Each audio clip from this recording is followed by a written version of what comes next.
నమస్తే welcome to four sides TV. రానున్న సార్వత్రిక ఎన్నికల్లో అనకాపల్లి లోక్సభ స్థానానికి టీడీపీ టికెట్ ఆశిస్తున్న అడారి కిషోర్ కుమార్ కీలకమైన ముందడుగు వేశారు. ఇప్పటికే టికెట్ రేసులో దూసుకుపోతున్న ఆయన ఢిల్లీలో పర్యటిస్తున్న తెలుగుదేశం పార్టీ అధ్యక్షుడు చంద్రబాబు నాయుడుతో భేటీ అయ్యారు. ఎంపీ గల్లా జయదేవ్ నివాసంలో చంద్రబాబును కలిసి మాట్లాడారు. తన అభ్యర్థిత్వాన్ని పరిశీలించాల్సిందిగా కోరారు.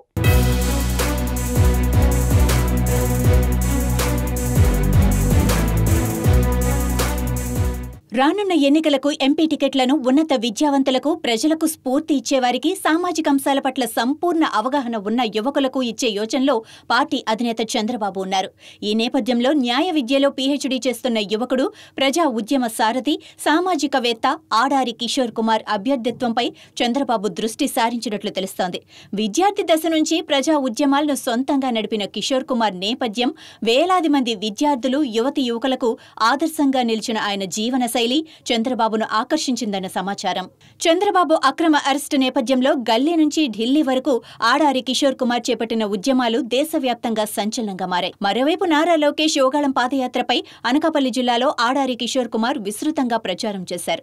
ఈ నేపథ్యంలో కిషోర్ కుమార్ కు టికెట్ ఇచ్చే విషయాన్ని చంద్రబాబు సీరియస్ గా పరిశీలిస్తున్నారని తెలుస్తోంది.